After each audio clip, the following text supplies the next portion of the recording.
Good evening from New Delhi, and good morning or good afternoon if you're listening from other time zones. My name is Shivani, and I'm the Executive Director of Housing and Land Rights India. And it is my great joy to welcome all of you to this extremely special event today. We are here to celebrate 20 years of the founding of Housing and Land Rights Network India and 20 years of the United Nations Housing Rapporteur mandate. Today is really a dream come true for me because when we completed our 20 years last year, I really thought that the best way to celebrate this would be with all rapporteurs. It seemed like a really wild idea at that time, but this year also marks 20 years of the completion of the housing mandate of the Special Rapporteurs.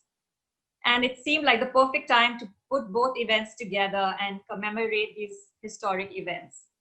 And I'm deeply grateful to all the rapporteurs for their enthusiasm and support that has made this possible.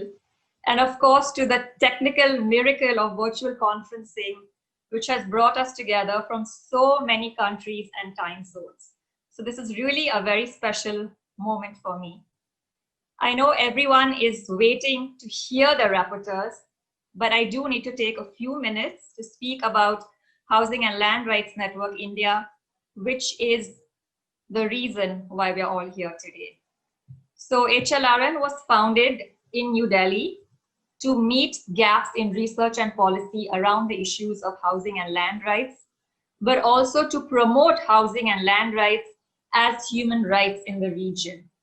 It was founded by Mr. Milun Kothari, who is wearing two hats today, as he is also the first Special Rapporteur on adequate housing.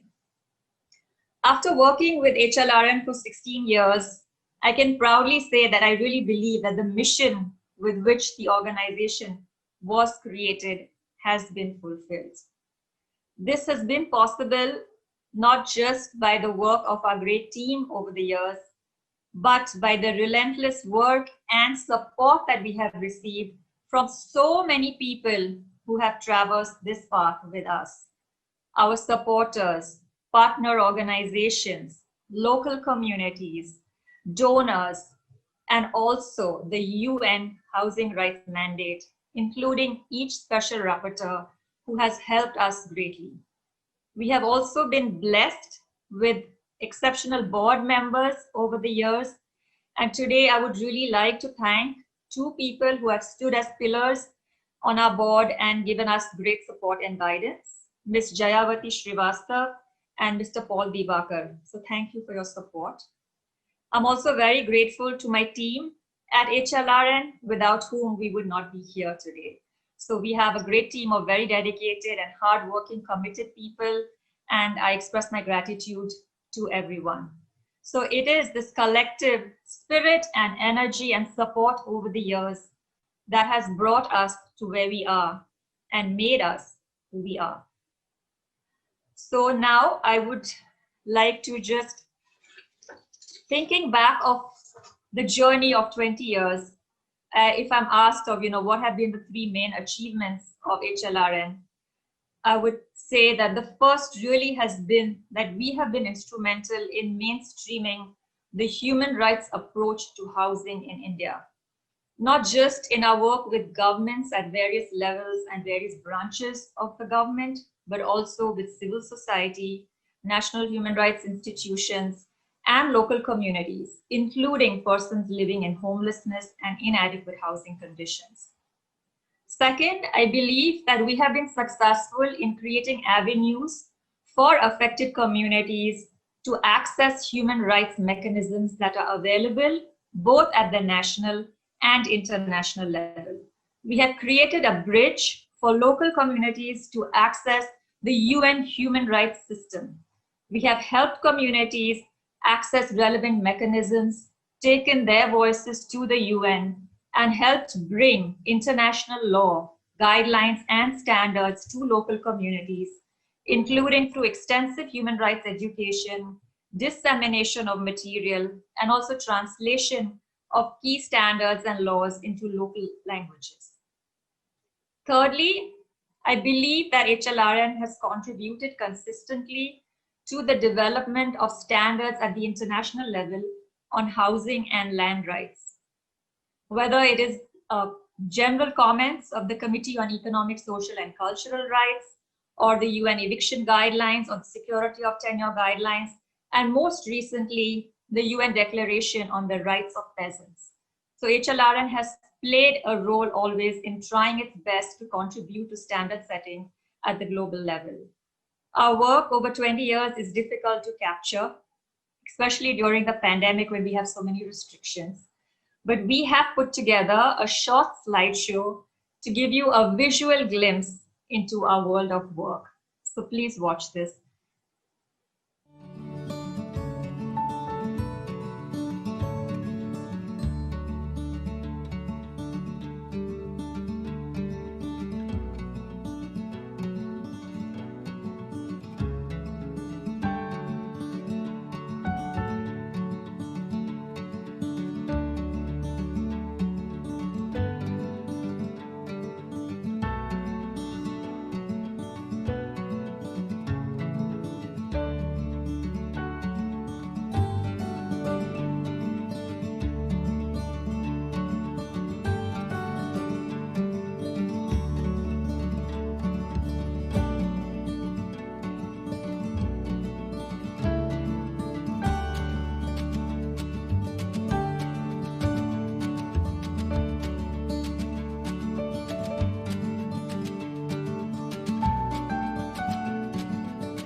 So thank you for watching. That was a brief glimpse into our work. Very difficult to condense 20 years of work, but I hope you also saw yourselves there briefly, I think. So now we move to the next part of this historic event, which is really to celebrate the 20 years of the United Nations Housing Rapporteur mandate. And this is also historic because it's the first time that all UN Special Rapporteurs on adequate housing in the history of the mandate are sharing the same platform. And it is my deepest honor to be sharing this space with all of you. So from the bottom of my heart, a huge thank you for taking time from your busy schedules to be with us on this very special occasion. The year 2000 marked a pivotal moment in the history of human rights at the United Nations. It was the first time that the United Nations recognized the need for a special rapporteur for the right to adequate housing. And this really marked the recognition of the right to adequate housing as an inalienable, universal human right. So while we are celebrating 20 years of the creation of this mandate, I also want to say that we must celebrate the collective achievements of the special rapporteurs, as well as the outstanding individual contributions of each special rapporteur on adequate housing so far, because each one has left such an impressive legacy in terms of standards they have established, guidance to states, as well as recommendations for the international community. Today, as we find ourselves in the throes of this pandemic that has really highlighted more than ever before the importance of adequate housing as a key determinant of health and life, something that the United Nations rapporteurs have been reiterating for the last 20 years. Today, we find that this right really needs to urgently be upheld. And there is no one better in the entire world to deliberate about the current situation of the human right to adequate housing than the special rapporteurs who are present with us on the screen and in cyberspace today. I am deeply honored to present to you four exceptional, brilliant, passionate, and committed housing rights activists, and I will introduce them one by one. The first special rapporteur on adequate housing was Mr. Milun Kothari, who served his term from 2000 to 2008. Milun is an independent expert on human rights and social policy. He regularly conducts trainings for civil society, UN agencies, national human rights institutions, and governments. He is also involved in teaching and research work with academic institutions around the world.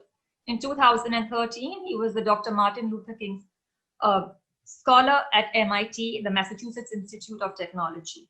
Currently, he is president of UPR Info and is actively promoting the UN's Universal Periodic Review as an effective mechanism to ensure state accountability.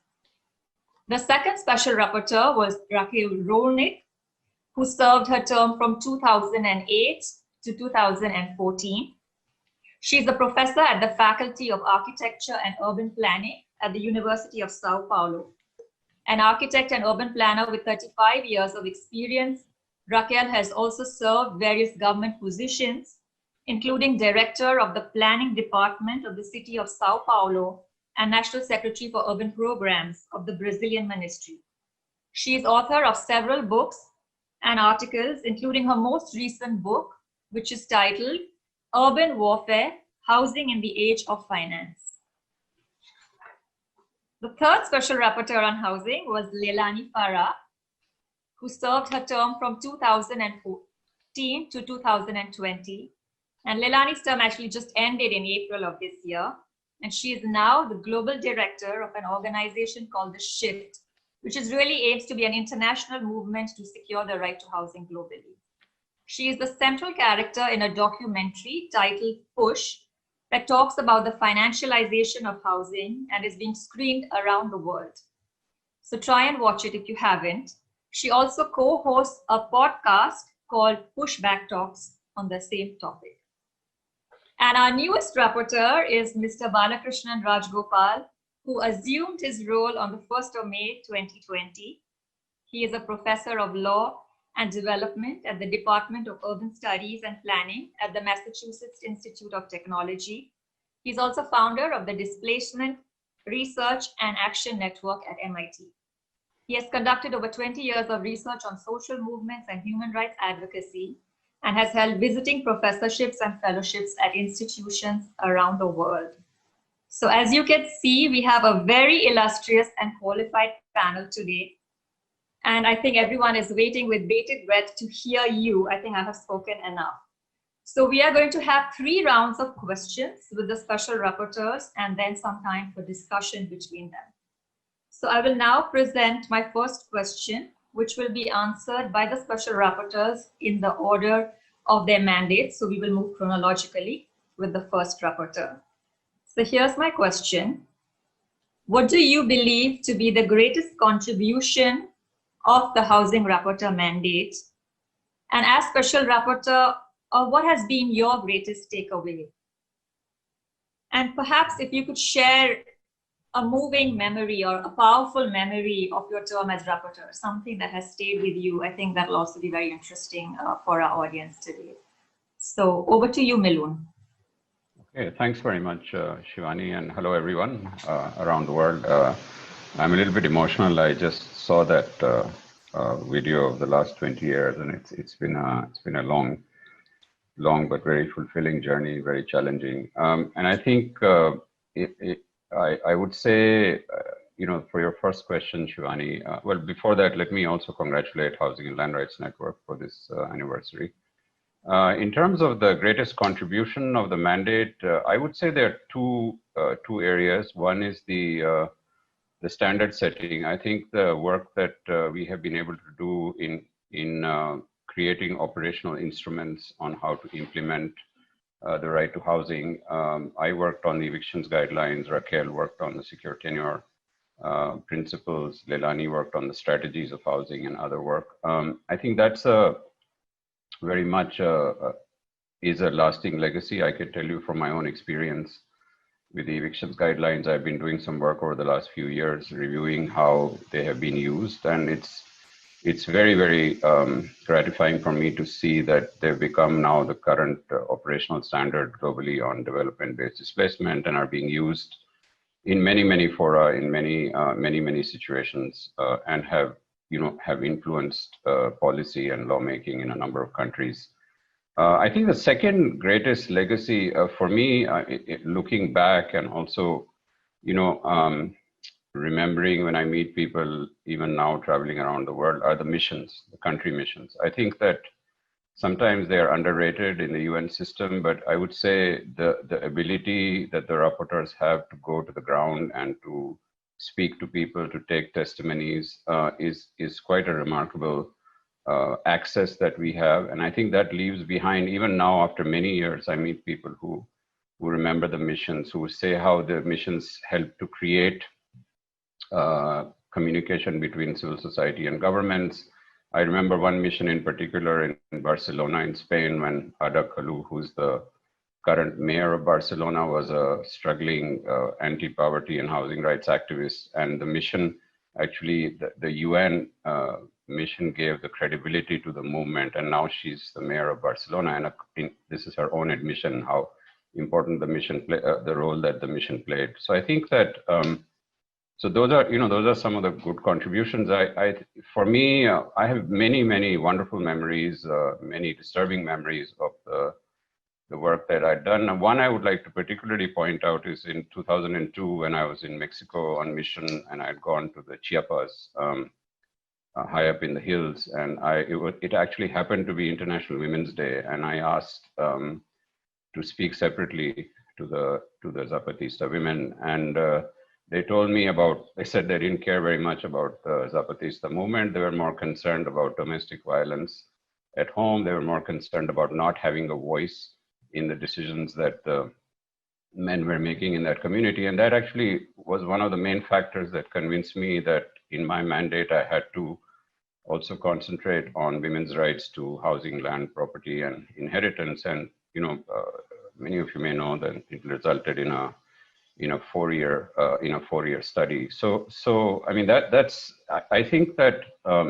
for me, the mandate actually taught me the commonalities in terms of the structural issues that create the housing crisis that we have across the world. But it also taught me how relevant the right to housing approach is. I think something you mentioned, Shivani, earlier, but also the great difficulty in having different sectors in the world, in countries, accept this approach, and how can we move beyond the legal and policy recognition to actually implement the right to housing. But on the other hand, we have this huge resonance that the housing rights work receives from grassroots people on the ground.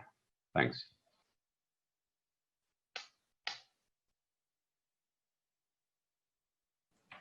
Thank you for sharing your views, Milun. It's always very interesting to have a personal insight. Raquel, over to you. Thank you very much. First of all, yes, this is so nice. And let me here celebrate with all of you the 20 years of Housing, Land and Rights Network, which is indeed an example of how powerful can be a relationship between UN mechanism and grassroots action on the ground.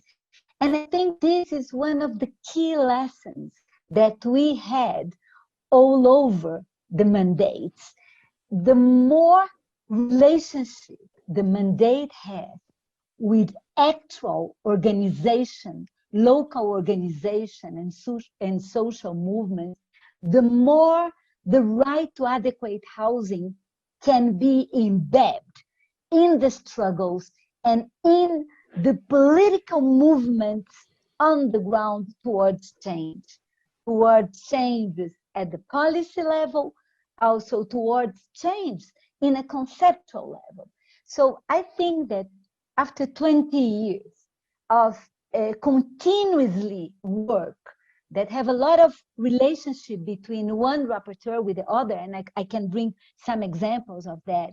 It's today, my impression is that the idea that housing is a human right is much more included in the language and the culture of local movements, and eventually entering into the public realm, into public policies as well. And second, I would highlight how important was the continuity of the work between the different rapporteurs. So I remember that taking the eviction guidelines that Milun had worked on and translated into very didactic material to be distributed all over the world was very important. But also the work that he has done on mega events and following the work on mega events and the right to housing to actual new countries and bringing them to new countries, Brazil and South Africa, was very important. And I would highlight from my period, I think, thinking back, one of the main contributions of my period, because during my period, we had the financial crisis and the mortgage crisis coming. So I started to work on the financialization of housing. And then a very important shift happened within the Human Rights Council and in the field, because housing and the problem of housing, or the issue of the lack of adequate housing, was seen as a third world, undeveloped world, southern countries, and not as a central element of the center of capitalism, I would say, Europe, North America. And that became that. And that was, I think, very important in order to see the process as a global. And finally, my memories. And I agree completely with Milun, during the missions, to meet with people, to go with them, to go to their houses, to hear them. That was very, very moving and very powerful everywhere. Particularly powerful was to be object of a very harsh attack from governments. And I can mention here from the UK government, when at the end of my period, I was very clear that this new liberal financialized model of housing policy is leading and was leading to a global crisis. And I thank you so much again for Leilani to take up this topic, take up this issue further and further, and giving us a work which is much more profound and deep today. Thank you all.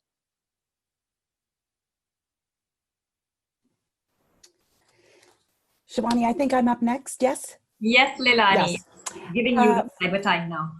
First of all, I just want to thank you in particular, Shivani, for pulling this together, first of all, but also for your tireless, incredible work, your partnership when I was rapporteur, your partnership now with the shift, and your commitment to these issues, putting out all of the reports and tweets and advocacy that you do. It's so important to the global movement, not just to the movement in India. So a big thanks to you, Shivani. You know, I stand on the shoulders of giants. So I had Maloon and Raquel as these two giants, and I stood on their shoulders and learned so much. I remember when I first met with Raquel, she did an incredible handover with me in Brazil. And she said to me very clearly, the greatest contribution of the Special Rapporteur is to give voice or help give voice to people who do not have voice, to shed light on issues where there is no light being shed, to expose to the international community what's happening on the ground. And I remember the way she said it with such passion. And I had, of course, I knew Maloon's mandate a little bit better than Raquel's. And I knew Maloon had really done that. And I knew Raquel was committed to it. And I felt I had to carry on that legacy. And I do think that is one of the biggest contributions to the that the mandate can give. I have met so many people with struggling and trying to claim the right to housing at local level, and the support from the international system and a rapporteur is so incredibly important. I agreed with what Maloon said about the standard setting as a huge takeaway. I've relied on the standards set by Maloon and by Raquel in all of my work, and their standards are being used, as are mine, by governments, by courts, by lawyers, etc. So that's a huge contribution. In terms of the most powerful memories, besides being detained for 4 hours by the Egyptian police on the side of a road, it is, of course, as both Maloon and Raquel said, it's those meetings with people, the Grenfell Tower survivors, the completely abandoned homeless people in Chile at the Salvation Army in Valparaiso, the pavement dwellers in Delhi who invited me into their tent and served me orange pop that they could hardly afford. We sat on this scratchy blanket and it was 42 degrees, and their warmth and generosity. The single mother with 3 children, 2 teenagers and a 3-year-old in San Diego, African-American, living in her car. And the tearful, incredibly emotional meeting with LGBTQ in Egypt, where they were risking their lives to speak with me and my team. And it was just, I mean, those are the moments that I take away with me. And that was the strength I carried with me. Those people's stories needing to be told and their rights needing to be claimed and realized. I'm going to end there.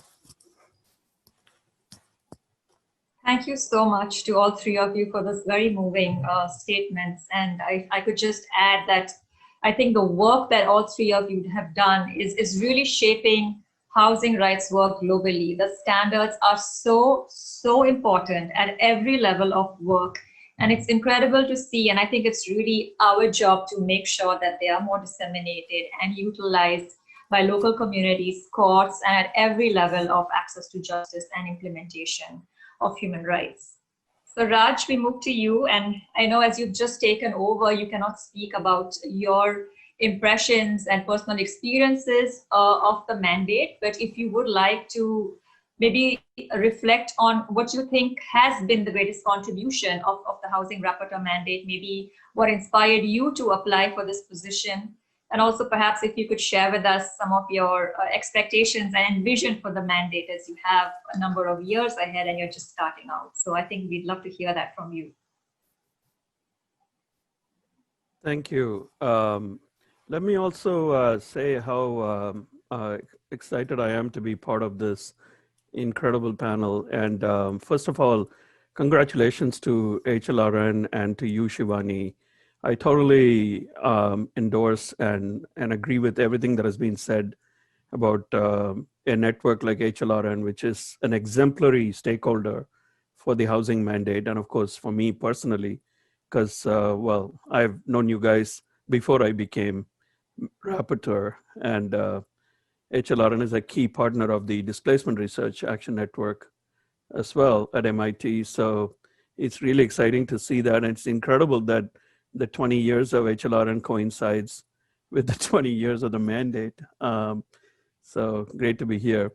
Yes, of course, I've barely just taken over from May, so I don't have the memories to share about many things, including, of course, country missions, which are currently suspended because of COVID. And in 2020, it looks like I may not have any country mission at this stage. So those are very, moving memories that I heard from all three rapporteurs. So let me say a few words about what I think has been some of the most important contributions of the housing mandate. Well,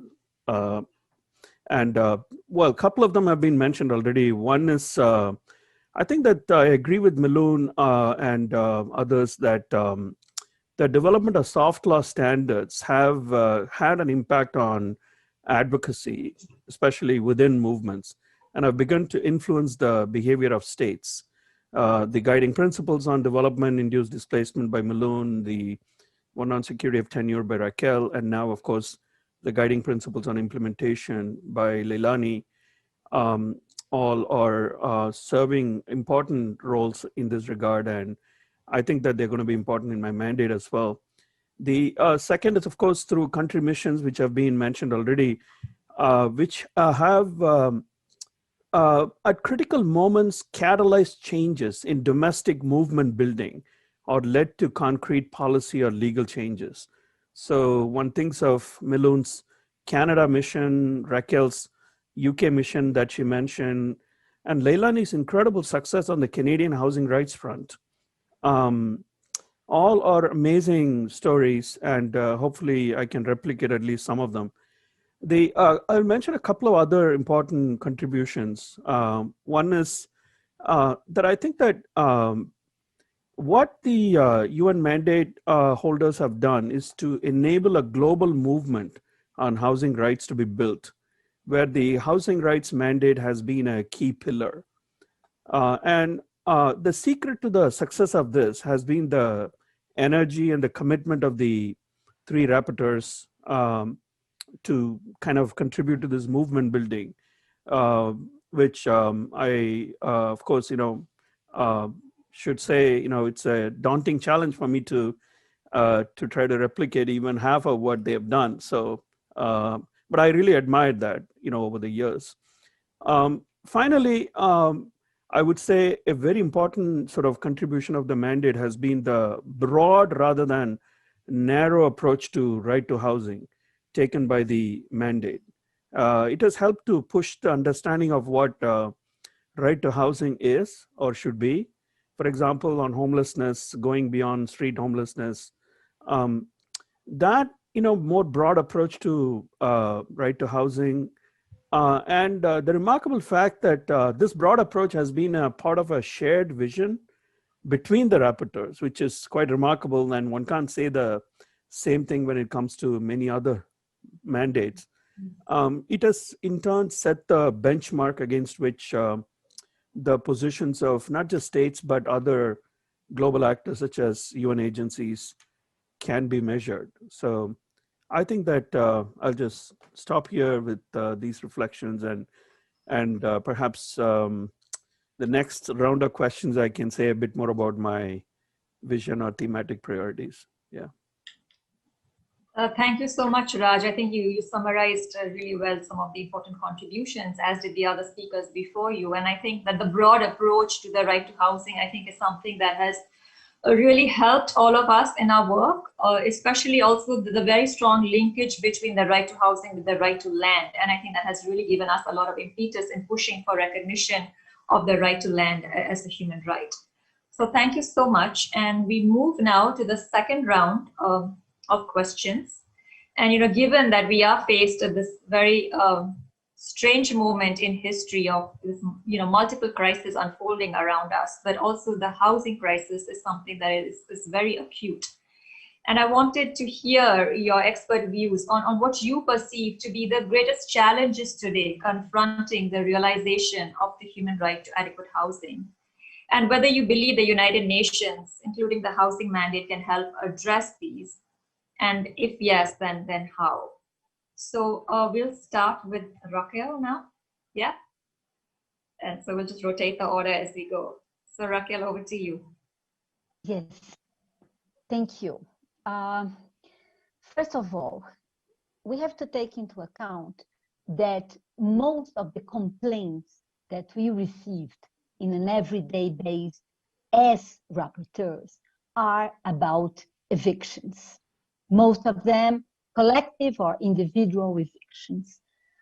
So what we are talking about when we talk about evictions, and we see now that evictions are also having new faces, collective evictions of so-called informal self-built communities is the rule, but also now we are talking about evictions because of due to rent arrears. We are talking about evictions after demolition of or privatization of social housing.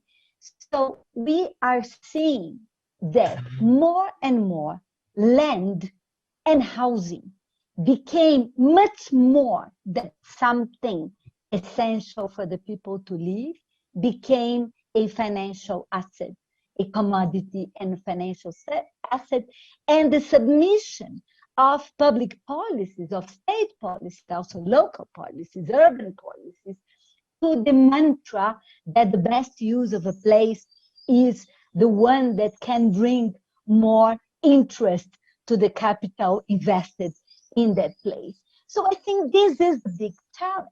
The challenge is on the level of economic policy, macroeconomic policy, but also the whole structure of financialized capitalism, which is more and more adding more layers to pre-existing struggles around land.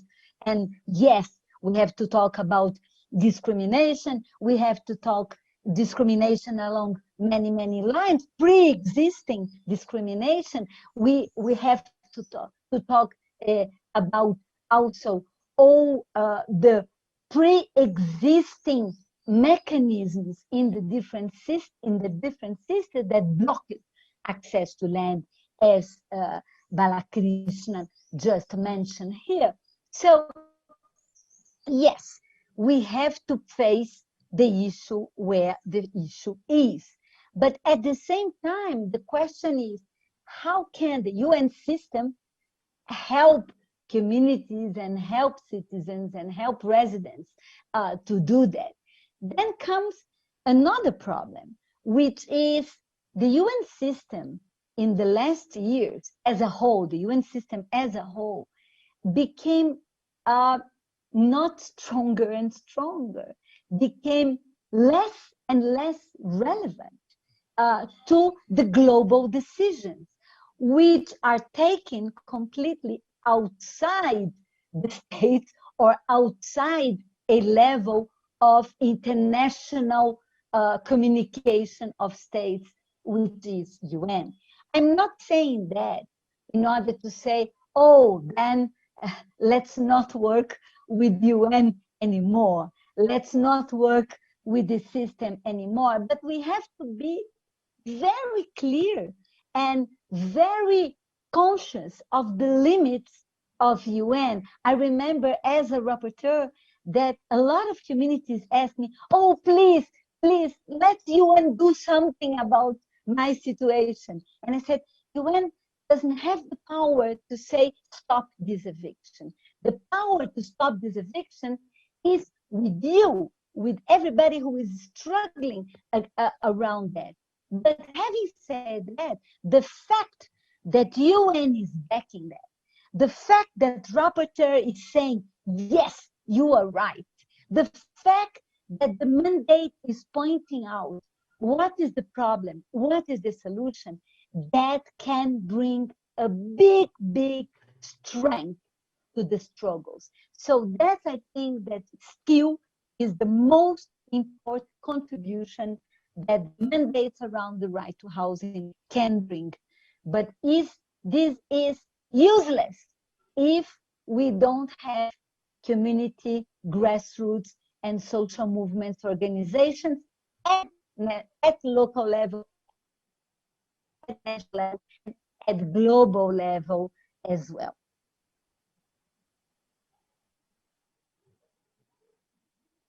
Thank you, Raquel, for your thoughts. And I'll ask Leilani now to share her views on this question. Thanks, and thanks, Raquel, for your thoughts, because they're bang on. And of course, I agree with what you said. I mean, I think the big challenge is this paradigmatic shift that's required, but it's required kind of across the board where the right to housing is concerned. Still, even 20 years later, with all of us at the grassroots level, local, regional, international, chipping away, still we need these major paradigmatic shifts. And I'll take us through some of them. Raquel already talked about some of them, but I mean, just take homelessness. The paradigmatic shift required where people living in homelessness are understood and recognized as rights holders, as opposed to beneficiaries of charity at best, or criminals at worst. That's a huge paradigmatic shift for all levels of government to make. Take government action or inaction. We're still at a place, Raquel herself said, the bulk of the complaints that we receive as rapporteurs tend to be about evictions.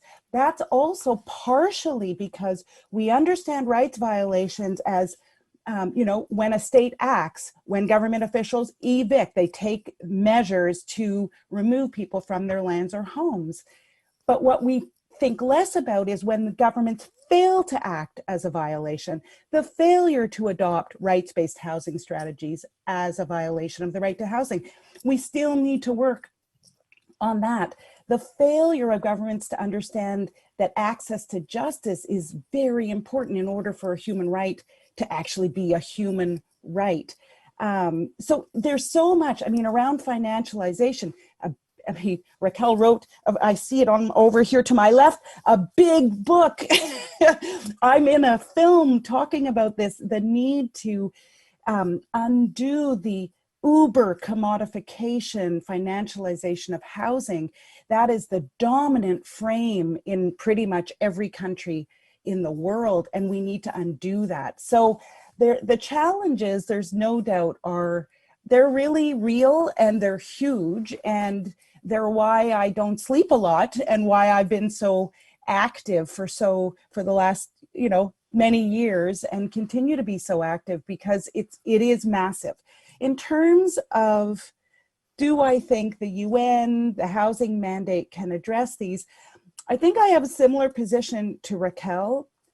International institutions, not just the UN, are really going down.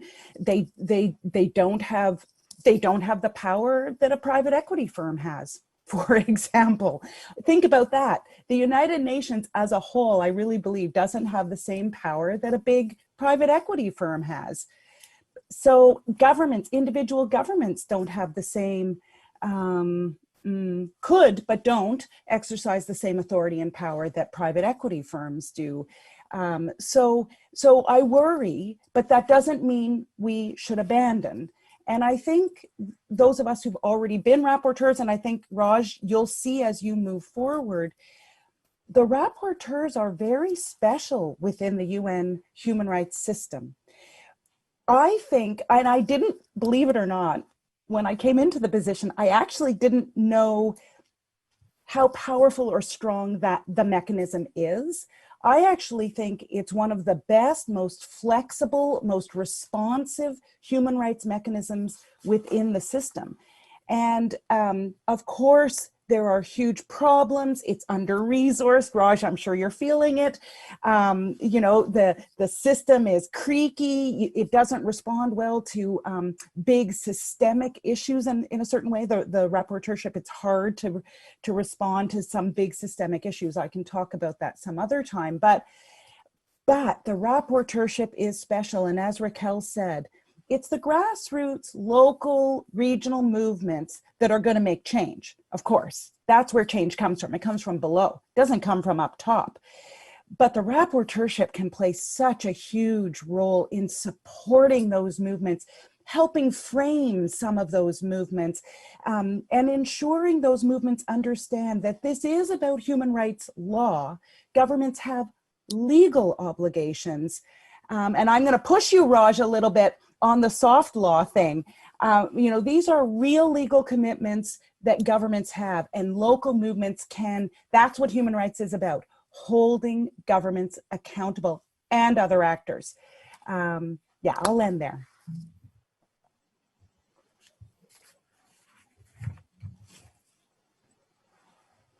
Okay, thank you so much, Leilani. And I think it's very interesting to hear, you know, the perspectives from both Raquel and you. So now, Raj, I give you some space to share your thoughts on this. Thank you. Thank you. Let me just say that as far as your second question is concerned, the question of whether the UN, including the housing mandate, can help address whatever the greatest challenges are today. I would just say that I wouldn't say much on it now, having just taken over the mandate, but also just to note that the special rapporteur position is a unique one, as Leilani just noted. On the one hand, it is part of the UN in the sense that it is a UN rapporteur position, but the position is really that of an independent expert. And I've never quite understood the rapporteur position to be a UN appointment at all in a conventional sense. It's part of a global movement, really, as I said earlier in my earlier remarks. If you want to talk about special rapporteur and the role that they've played, especially the three rapporteurs who are with me today, I've always seen them as part of a global movement to bring about, you know, a real radical change in the understanding of housing as a human right. Not really see them as part of a UN appointment process in some way. So now in terms of the greatest challenges, let me just start by saying that, of course, as we all know, we are going through a global crisis that we have not seen in over 100 years. The recovery from COVID-19, which is still, you know, playing its way out across the world, comes at a time of extraordinary economic precarity and economic fragility, whose roots go back a long way, at least to 2008, as Raquel has noted. But I also want to say that these issues of precarity and economic fragility comes at a very worrying time of a situation where many states have shown signs of weakening or cracking up in different ways. The social cohesion that, for example, holds communities together within states are showing signs of fracture in a way that is really not conducive to collective public action, for example. As far as the COVID-19 crisis is concerned, as we all know, I did my first report to the General Assembly on COVID-19 and on the right to housing, and I'm presenting it next Wednesday, actually. And I have many short-term as well as medium and long-term recommendations there. So I wouldn't go into that except to say that we are living at a very worrying time. That even the temporary measures that many states had imposed, for example, to deal with the question of the impact of the crisis on right to housing, for example, temporary eviction bans or other kinds of measures that had been imposed, have either expired or they're about to expire. And we are heading into winter with the possibility of the numbers from COVID going up. And it's a very problematic time. And I hope and strongly hope that the approach to dealing with COVID-19 going forward and to rebuilding our way out of COVID-19 rests on a strong commitment to right to housing, among other human rights, as a framework. Now, in terms of, I'll just say a couple of very general remarks about the broad context within which I'm trying to think about my substantive priorities. And of course, I'm still at an early stage, but I'm trying to consult with a number of stakeholders to figure out, what sort of priorities I should focus on. So this meeting is very useful for me as well. The broader contexts are two. First is something that, again, Raquel referred to and Leilani has also referred to, which is a broader neoliberalization of all institutions, not just the state, but that of professions, even the universities, like the one that I am at. And the broader policy context of neoliberalization, I believe, is a barrier to the achievement of the right to housing, because even if we win legal recognition of the right to housing, for example, if the legal recognition of the right to housing is totally compromised by the broader policy context which supports neoliberal economic policies, then it's going to be always an uphill struggle of one step forward, two steps backward. So that is that. So certainly in my mandate, I want to look at some of the structural barriers to see how we can create more policy space for right to housing to flourish. The second is the deepening social divisions and the rise of extremism and the weakening or capture of state institutions, for which there is no easy answer, but clearly it, I think, illustrates more than ever the importance of seeing a mandate like the housing mandate as part of a global movement to counter or to borrow the title of, the documentary that Leilani has made, maybe the pushback. But the pushback needs to be deeper, in terms of movement building to counter the problems that we are currently witnessing. And with worsening economic situation created by COVID, they can possibly get worse. But I also take inspiration from, at the same time, the rise of social movements of extraordinary potential cutting across racial justice, anti-caste, anti-extremist, on gender issues, on indigenous rights issues, on social economic justice more broadly. They've been going on for at least for 10 years or longer. They give us hope that it is indeed possible still to hope for the realization of the right to housing as a human right. I think that perhaps I'll just mention 2 or 3 broad substantive priorities for the next 2 or 3 reports, and I'll just stop there. They're not the only ones on my list, but clearly I want to focus on these as far as possible going into the next year and beyond. Now, my next report to the Human Rights Council is going to be on an assessment and an evaluation of the 20 years of the mandate. So this meeting is extremely useful. And as I think many of you know, I issued a call for inputs, including in the form of a questionnaire to gather information about this particular aspect. But I will also use that opportunity to sort of talk a little bit about my substantive vision for the mandate and some of the substantive priorities. Now, in terms of the next GA report, the preliminary idea right now is to focus the report on non-discrimination and on spatial segregation as key elements and barriers in the realization of the right to housing. Now, of course, non-discrimination is at the core of the mandate. It's even in the title. But I would like to focus the question on non-discrimination, particularly on spatial segregation, which is related to the kind of urbanization that we are seeing around the world, which is something that all the rapporteurs have spoken about and written about. But perhaps, this is something that requires further development and clarification. The issue of right to housing and its relationship to climate change and disasters and migration, especially within the context of how do we realize a right to an adequate standard of living, when we are presented with a climate crisis, is a key issue. And I anticipate that this will not disappear easily, and certainly connects with the academic work that I've been doing before I took on the mandate. Finally, I would just say that the right to housing and its nexus with humanitarian law and humanitarian response is something that has been close to my heart for quite a long time.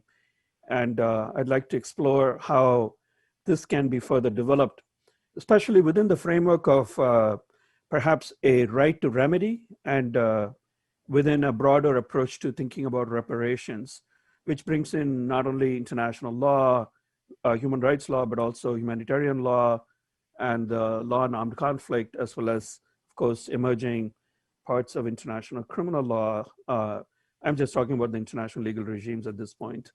But definitely, this is something that requires a great deal of work going forward. As I said, I have many other ideas, but I'll sort of pause there to conclude my remarks now, because I know we have, we are working with tight time limits. Thank you.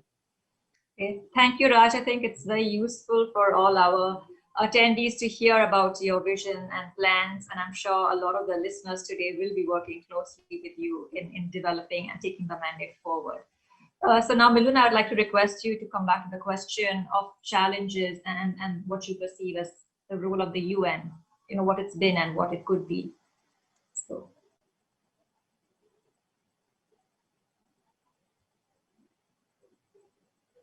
Yes, hello.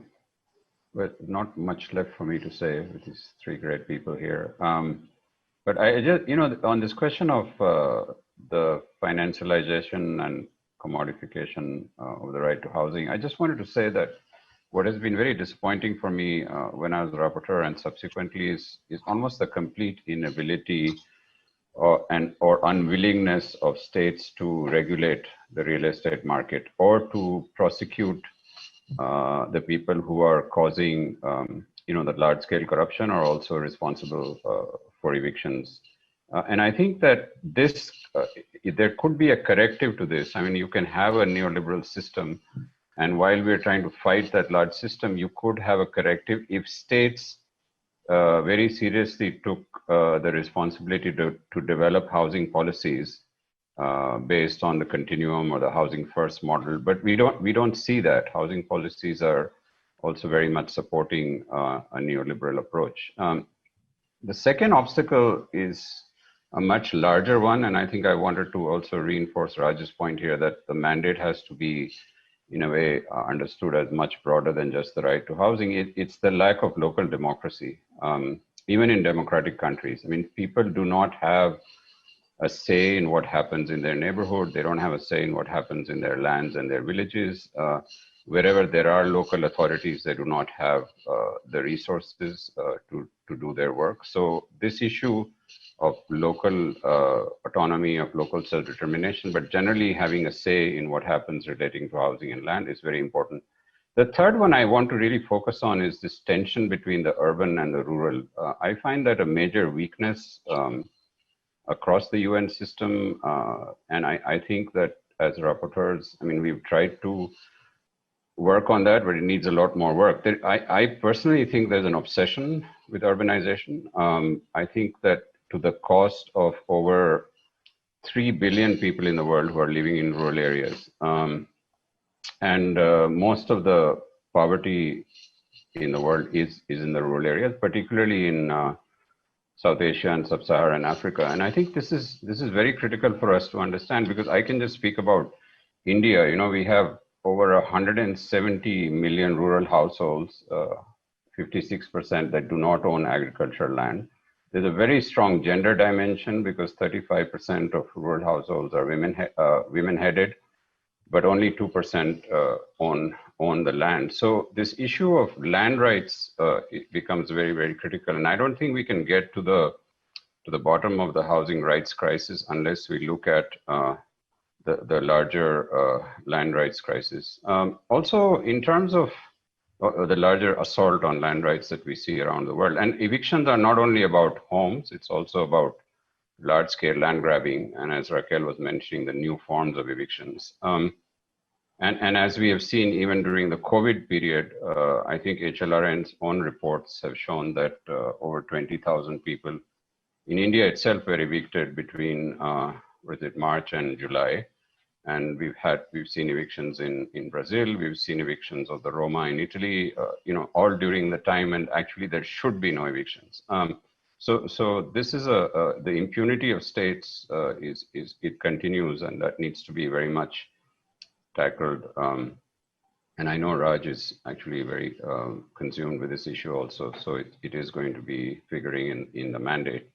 In terms of the role of the UN, I would say that there are a lot of problems within the system, and some that I wanted to point out are, one is this incredible bias that continues in the UN on, so civil and political rights are more important than economic, social, and cultural rights. And no matter how hard everybody tries, we have several mandates on ESC rights, but still the attention is very much on CP rights, even within the Office of the High Commissioner for Human Rights, UN, and also there's not much attention on housing amongst UN agencies. We have UN Habitat, but it would be great to see other UN agencies also giving this right the importance that it deserves. The other problem is the SDGs. I think we have to mention them.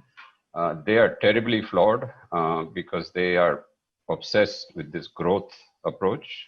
Everything has to lead to growth, economic growth. And they don't tackle the structural issues that create homelessness, that create the affordability crisis, that create displacement.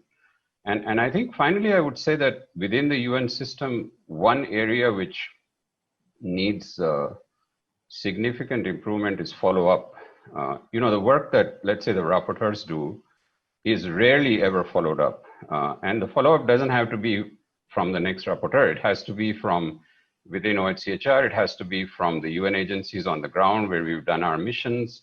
All of that incredible information and repository of data and analysis that goes into a mission is essentially lost. And I think that there's a real need.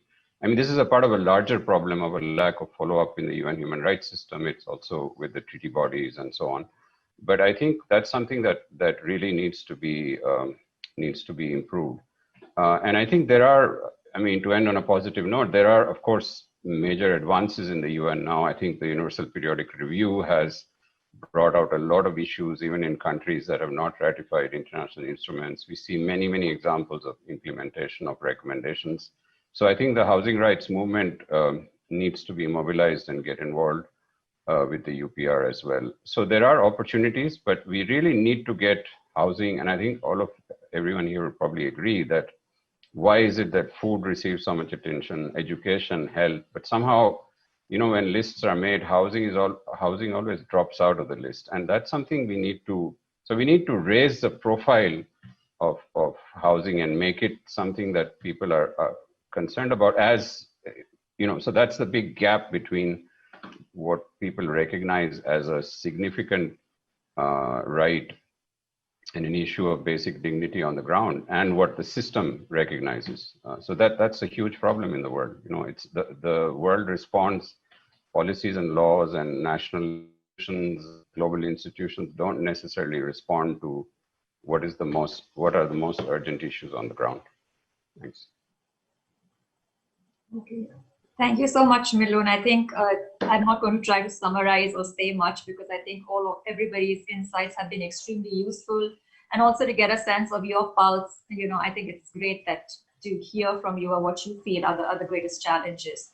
And I think I completely agree about the need to recognize housing as a human right, because it's not just at the UN that it gets marginalized, but also with state governments. And I think all of you who've been on missions to many countries have faced this.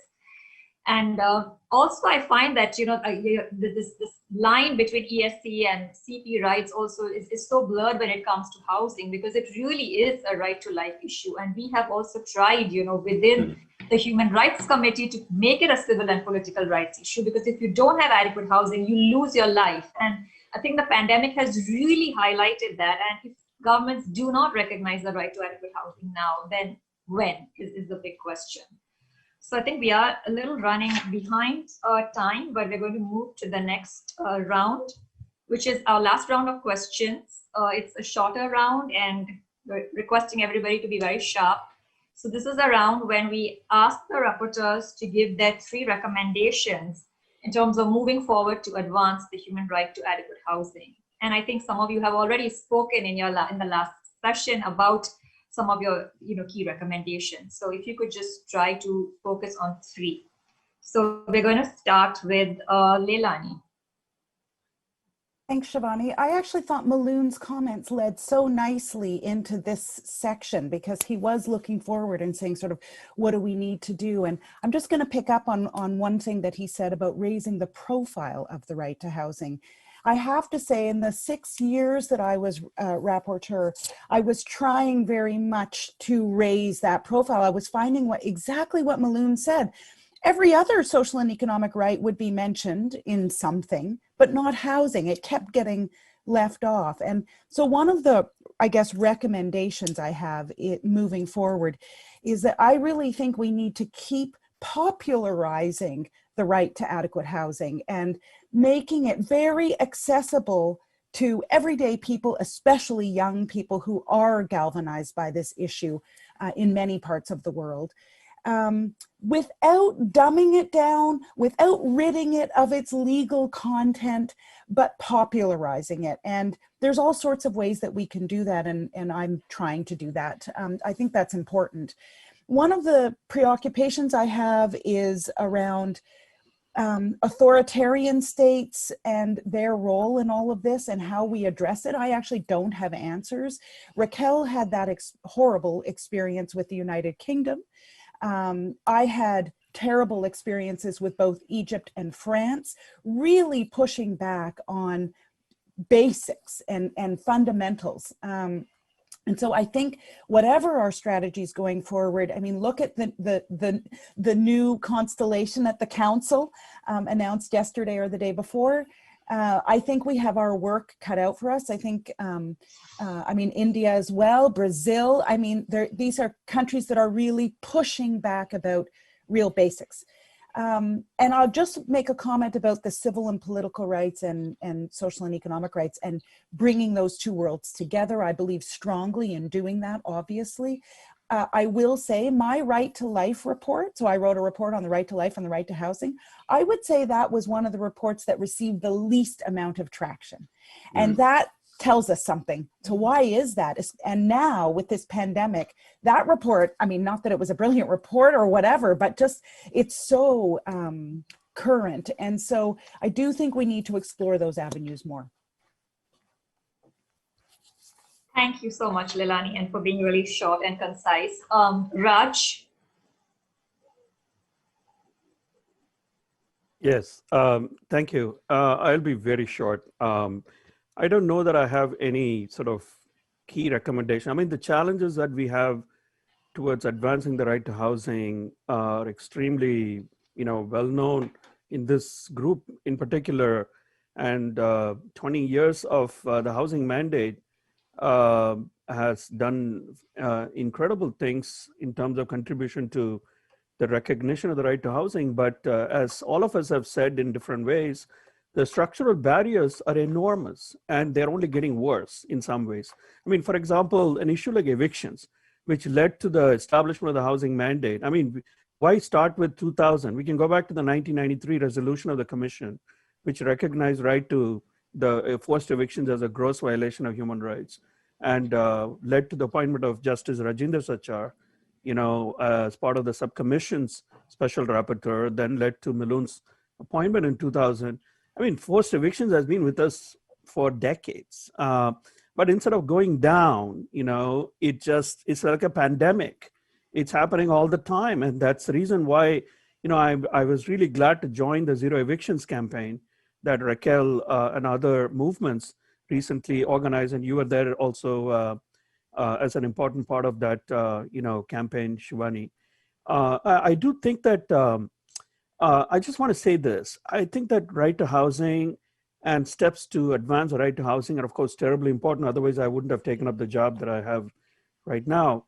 But we shouldn't try to think that all of society's problems are going to be resolved by the recognition of particular rights, and that includes the right to housing, or that human rights, for example, are a solution to all of our problems. Human rights are part of much broader changes that need to happen in states. For example, an issue like local democracy that Milun mentioned goes well beyond just human rights, whether legally defined or even politically defined. So I just want to say that if we start with perhaps more realistic expectations about what a right to housing mandate might do in terms of what in the coming years, I would say right now, I would say three things. One is let's focus on evictions. Stop forced evictions now. And it was always hard to advocate against evictions, but right now the pandemic gives us a chance to say, don't do it because of health reasons. It's going to actually spread the virus. It's going to make it far worse to actually, tackle the consequences later on. Secondly, we should say, and I hope to say, and I have been saying that we need to actually focus on what comes after COVID-19 and to ensure that something like right to housing is central to the recovery effort. And we should do it in a way which challenges the broader policy environment so that, as I said earlier, right to housing has enough policy space to flourish. So it doesn't become simply a recognition on paper. For example, in India, as we know, there have been some inspiring judgments, that have recognized elements of the right to housing, but they remain exceptions rather than the rule. And the practice of forced evictions continues despite many of these inspiring state level decisions or policies. And thirdly, I would say that one of the main issues that I think all the rapporteurs before me have grappled with in many ways, and I think that, for example, it goes back to Milun's report on and work that came out of his mission to even Afghanistan, is, what happens when right to housing is violated and violated massively? What about the right to remedy and reparations and broadly the question of accountability? Who is accountable and how are they accountable? And here it's not just the states, but other actors that are, important players increasingly, including, of course, the finance and real estate sectors. So I do think that these are, of course, not the only recommendations that matter, but perhaps these are things on which the mandate could sort of have some impact, hopefully, going forward. Thank you. Okay. Thank you, Raj. And Milun, your recommendations. Well, I can't resist getting into the debate here. I actually, this is something we went through when we were drafting the evictions guidelines. I don't think we can take a zero evictions approach, Raquel, Raj, because there are people who need to be moved because of health and life-threatening conditions. There are going to be more people who are going to be already happening, needing to move because of climate change. So I think the position we have to take is that what is in the guidelines is that they should only happen in exceptional circumstances. But there will be times when, but we have to ensure that those people who do have to move, even after satisfying those exceptional circumstances, are rehabilitated or resettled. It follows an impact assessment system that there is, as Raj is saying, reparation and remedy. So I think we have to be a bit more nuanced in our approach to evictions, but insist on international standards being followed.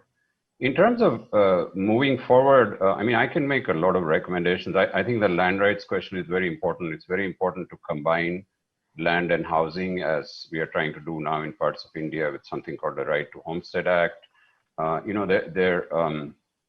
I think we need a much bigger profile from the Secretary General and the High Commissioner of Human Rights on the right to housing. But one recommendation I wanted to make, and this is something that I think all four of us share, is that we are all anti-imperialist, anti-capitalist, against the neoliberal approach.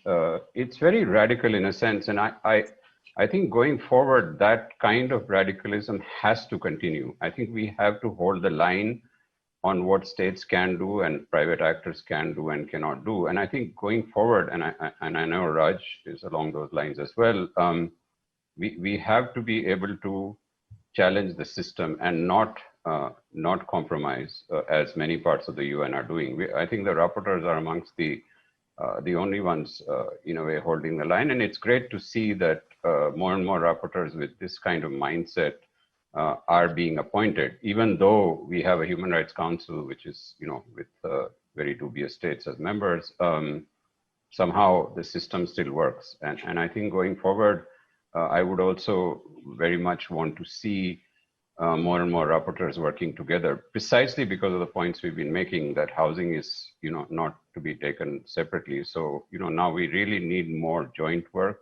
I think some of that joint work used to happen in the 2000 period. It went down a bit, but I think given the global condition, it really needs to be picked up again. And it's great to see people like Olivier Duchâteau on poverty. It's great to, so there are very strong mandate holders, and I think it would be great to see going forward the rapporteurs taking joint positions, not only on specific human rights violations, but on the global challenges that we face because of the persistence of the capitalist approach.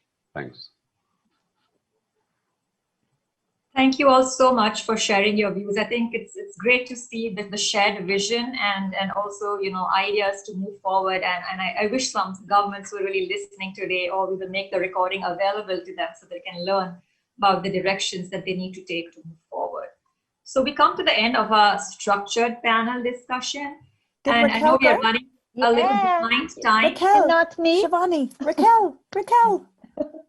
She didn't speak yet. Oh yeah, Raquel, I'm sorry. Okay, Shivani, I will be very brief. Just 1 minute.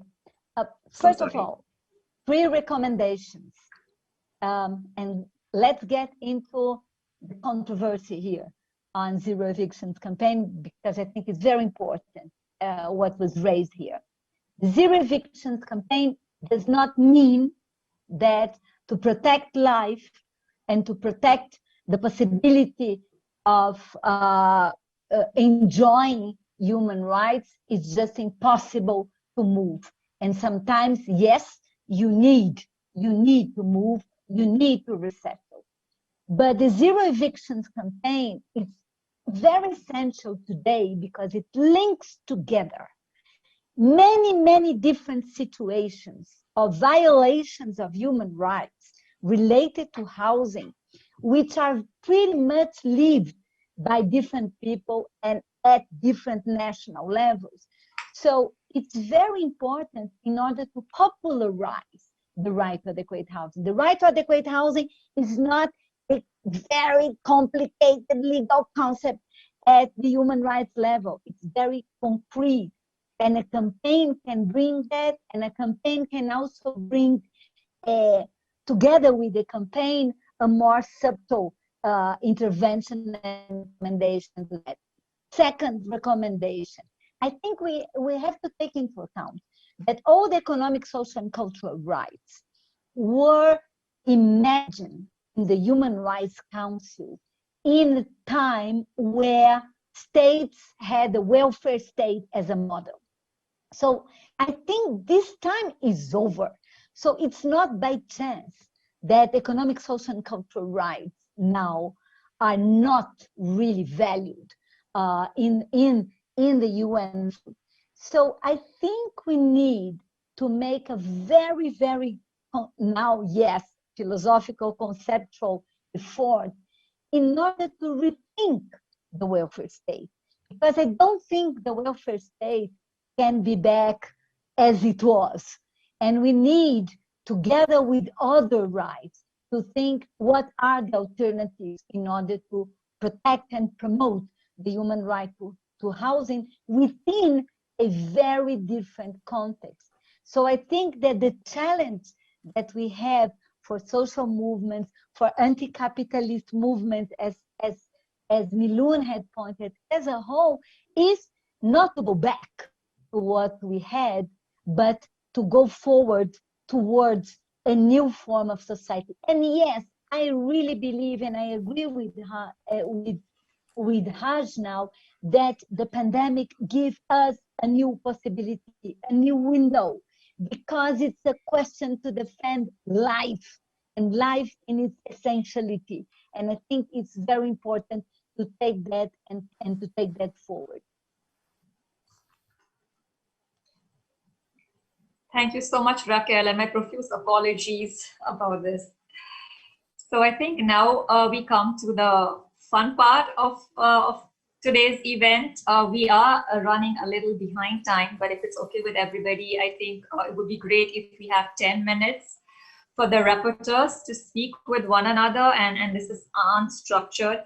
So I would like someone maybe who has a burning question for another rapporteur, or someone who has been dying to say something but hasn't got an opportunity.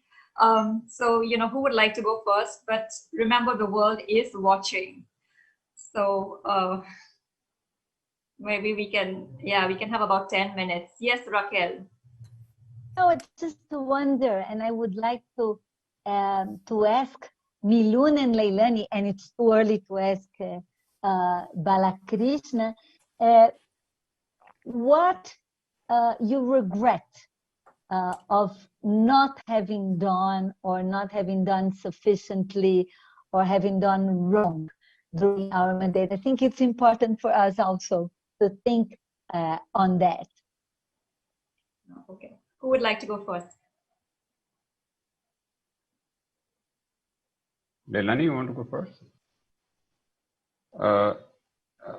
Well, no, I don't have any regrets. I think that, when I started the mandate, I actually opened up the housing issue and was hoping that as I went along, I would be able to focus, but that never really happened. But I think now that I see the work done subsequently, I think perhaps it was the right step to open it up right at the beginning and make it an indivisible right, make it related to, the importance of women and land rights, the importance of land rights itself. The one regret I have is that I didn't get to do the mission to the United States. The invitation had come to me, and the time ran out. I must say I had more time than Raquel and Leilani, because there was a transition from the Commission on Human Rights to the Human Rights Council. But I would have loved to have done that. But on the other hand, I think I really feel that the mission to Canada was also very important, and the fact that all of us have taken this global approach and are also visiting so-called developed countries, I think that has also had a good impact on making the right to adequate housing a global right. So no regrets, Raquel. I would love to do it again. Leilani? I don't think I have regrets. I think the first 12 months of the mandate, I was a bit like a deer in headlights, we say in Canada. Living in the north, we have a lot of deer, but a bit like, whoa, what's just happened to me? I didn't have any institutional backing. So, I'm not part of a university, and I just was working at a small NGO in Canada, So it took me a bit of time to really get up full steam. I think I made up for it in my last few years, and every rapporteur has the same experience. Those last couple of years, I remember my partner saying to me, okay, you've got 2 years left, just go. And I really just went. And so I think I made up for it, but I wish I had put in place a stronger, bigger team at the beginning, but I had no resources, of course, so it was impossible. So it took me time to get those resources. So but I feel like, oh, did I waste those first months? You know, I have a little nagging about that. You know, it's impossible to fulfill the role to the extent that is there. And so I always felt, oh, I said no to this and I wish I could have gone. I got asked to go to Belfast about 5 times and I never made it to Belfast. You know, there are these little small things. And then because there are fewer resources in the Global South to bring a rapporteur, I always felt that was unfortunate. So the unofficial visits, which are as important, and I think Maloon and Raquel will attest to this, are as important sometimes as those official visits. In the Global South, to get the resources to bring a rapporteur can be almost impossible. And so I regretted not finding more resources to do those more unofficial visits in the Global South. Leilani, I don't think you need to worry about lost time. You more than made up for it in your mandate, so relax. Raquel, do you want to answer that question? Yes. It's just because I struggled so much during my mandate to do a mission in India. Yes, I wanted so much to work, and it was impossible. But fortunately, Leilani could do afterwards. But also, for me, it was very difficult not having really set a lot of missions in Africa.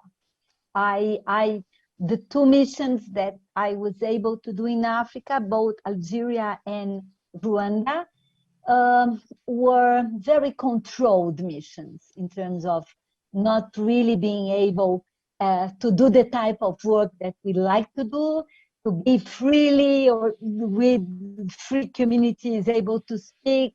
So it was very difficult, and I miss a lot the contact with a more African perspective on housing that for me was repeated. But at the other hand, what I learned, for instance, with the mission in the US, which was the national organization of local different groups in the US, made the mission much more powerful. The fact that you had a national organization of the civil society. What happened also in Brazil and other countries, not with me, but with Miloon and other rapporteurs, that brings another thing.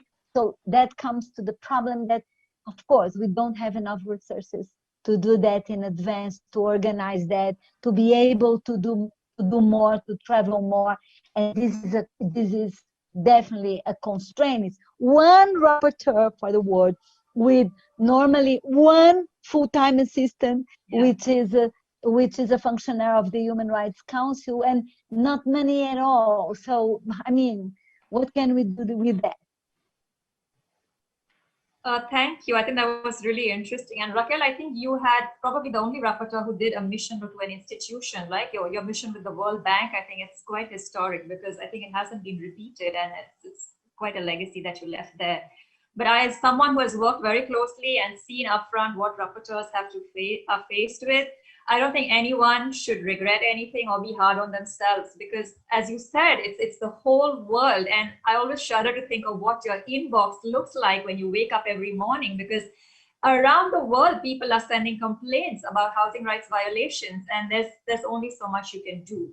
And I think when we look at the legacy that you have left behind, it is so impressive with all the financial constraints, the human resource constraints, family issues to deal with. I think it's just remarkable. So I really would say, like, kudos and congratulations to all of you. And maybe that's something that we need to recommend going forward, Raj, is, more resources. And I know the world is like in a financial crunch right now, but how do we make sure that this special procedure mechanism, of special rapporteurs, which is so vital to upholding the independence, the transparency, and promoting human rights within the human rights system of the United Nations, how do we make sure that it's strengthened?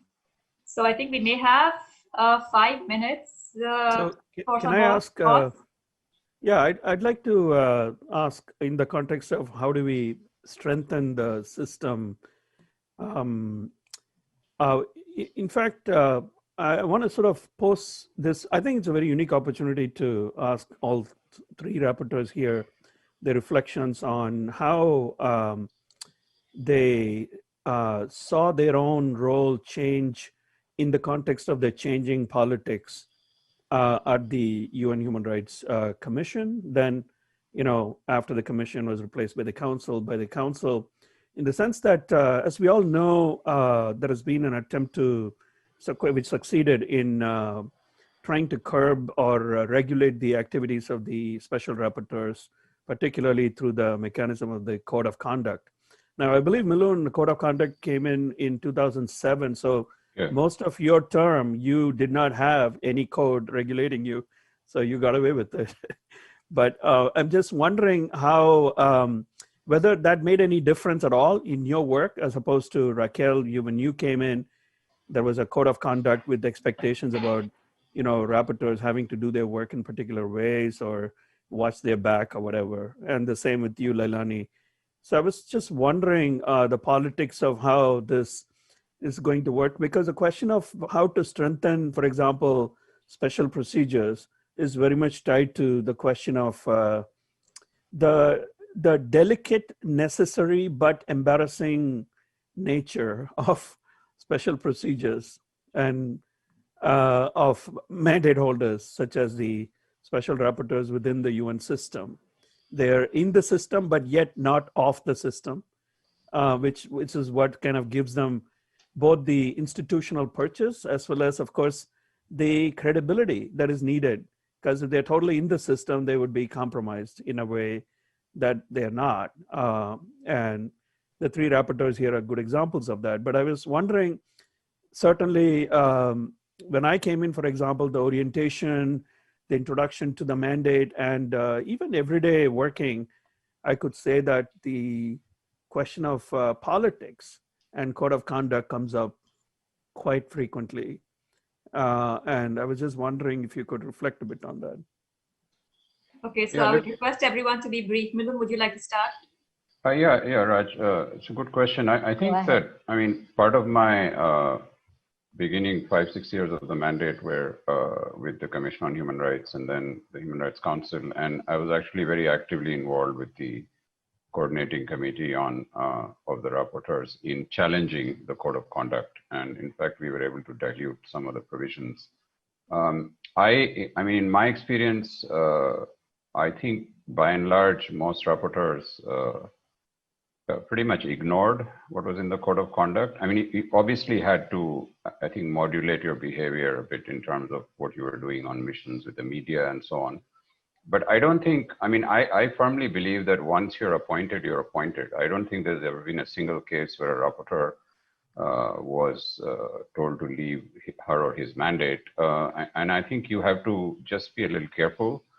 But as I was saying before, the radical work has to continue. And I don't think the code of conduct should get in the way of what you do, because our mandates are governed by the Charter and the UDHR and the international instruments. And I think as long as we follow those, that very broad perspective of human rights, we should be okay. And I don't see, this is the big contradiction in the system, that you have more and more conservative states that are now in the council, but they keep appointing very independent rapporteurs. And I think, what I was saying before about rapporteurs continuing the work, continuing to do more work together, I would love to see more joint missions, for example. I was able to do one with 3 other rapporteurs in Lebanon. It was an incredible experience.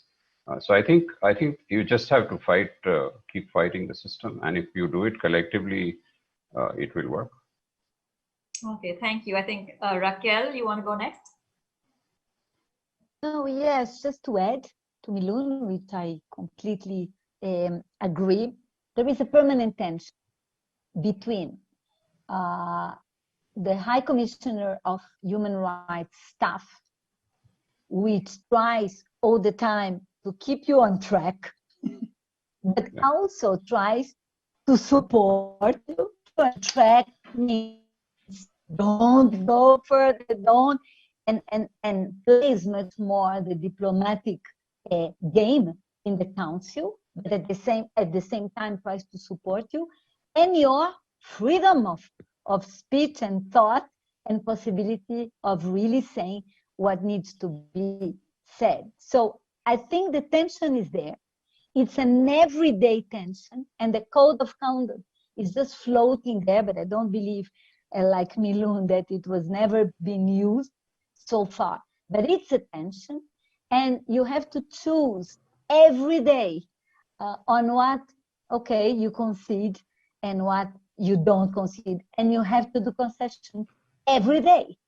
And you have to struggle against every day, almost in every phrase of your work. And this is part of the possibilities and limits of the SEM. That's what I think. Thanks, Raquel. Lilani? Yeah, I think my experience was slightly different. I don't disagree that it's an everyday tension. I think that's true.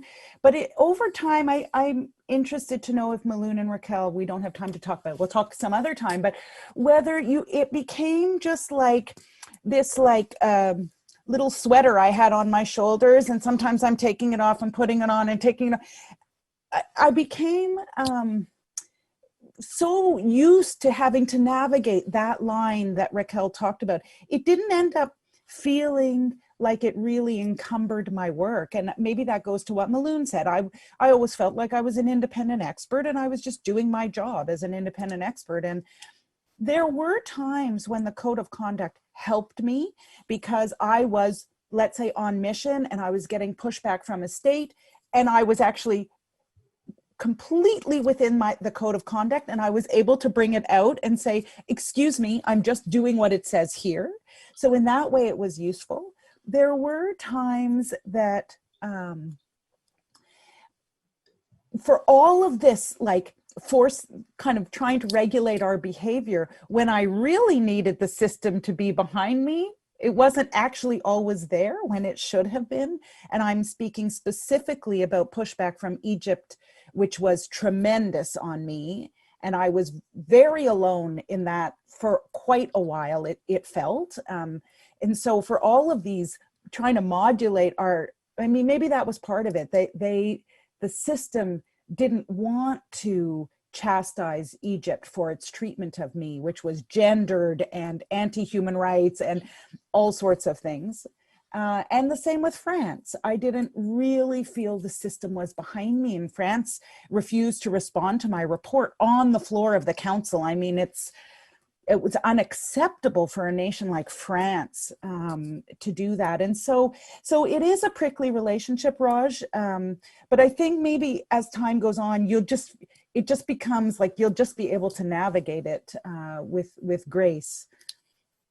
Okay, thank you. Milun has hand up. You want to say something? Yeah, I just wanted to say that, I was a civil society activist before I became rapporteur, and actually the positions I took were not at all different from what I was saying as a civil society activist. But what I did learn during the mandate is that, you have to modulate your language a bit. You have to be a little more constructive. So you're not only condemning or pointing out the violations, but you're also saying, look, there is a way to go forward. And I think in this sort of, you don't have to be hostile all the time. And I think there's a lesson here for civil society around the world that is always just complaining, or only going after violations. I think we all have to try to work even with hard partners, even with difficult governments.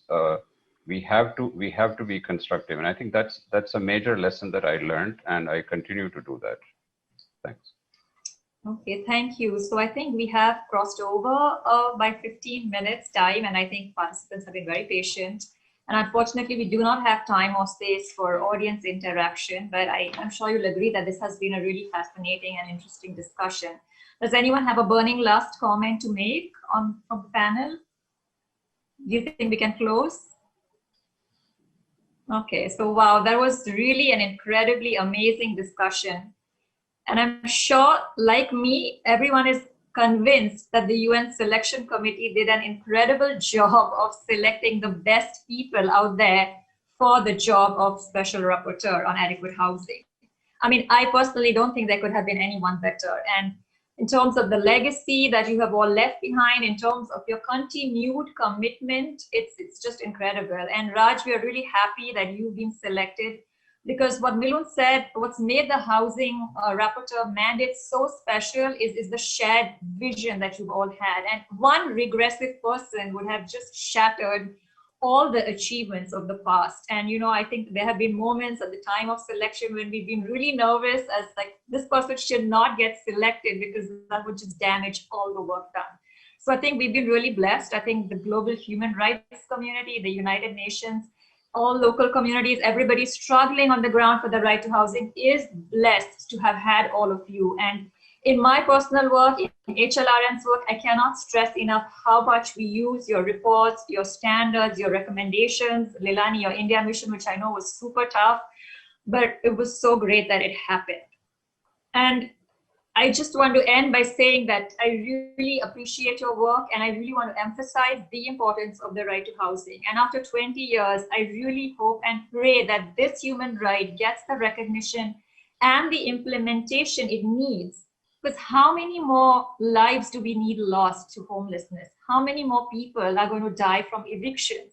How many more homes are going to be crushed under bulldozers? And how many people are going to lose health and jobs and education because they don't have adequate housing? And I really believe there can be no economic and social justice without housing justice. There can be no racial justice without housing justice. And there can be no gender justice without housing justice.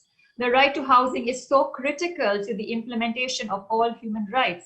And we cannot have cures to pandemics, to disasters, to climate change if we do not have adequate housing for all.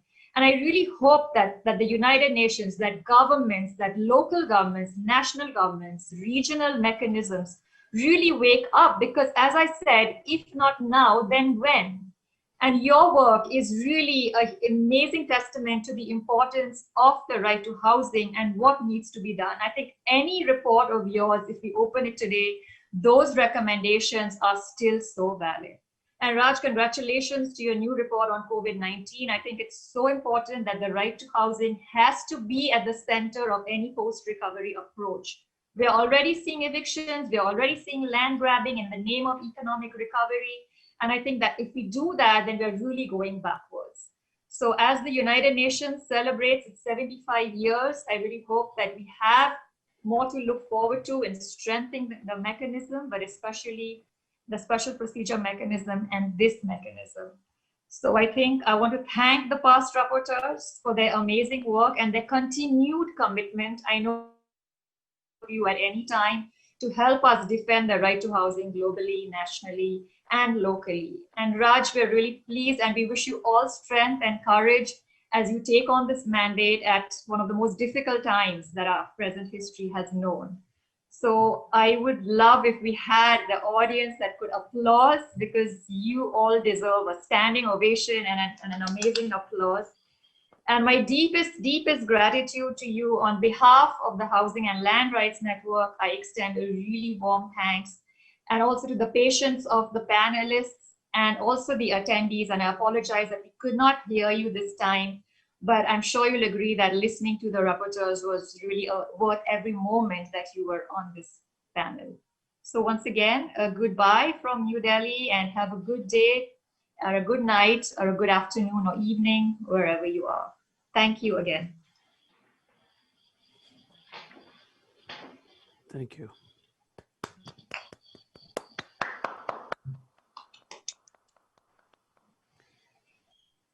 Bye, everyone. So nice to see you all. Bye. Thank you. Bye. Bye-bye. Bye. Bye. Ciao. It's Bye. really a pleasure to see you all. Yeah, Bye-bye. wonderful to see you. Absolutely. We'll do Great this. event. Thank you. We'll do this again. Thank you. Good luck, Yeah. everyone. Thanks, Stay Shivani. safe, everyone. Bye. Bye, Bye. Shivani. Thank Bye. you. Bye, Leilani. Bye, Bye. Laura.